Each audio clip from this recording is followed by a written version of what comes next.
துணைதா காத்திருக்கு மாறி கொடுப்பா நமக்கு மாரியம்மா மாரியம்மா. இதெல்லாம் என்னங்க?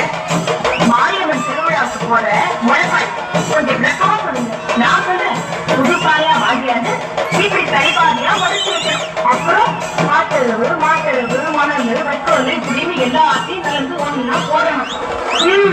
பச்சைப்பயிறு மொச்சப்பயிறு தட்டப்பயிறு பயிர் வகைகளை வாங்கியாந்து கரைக்கணும்.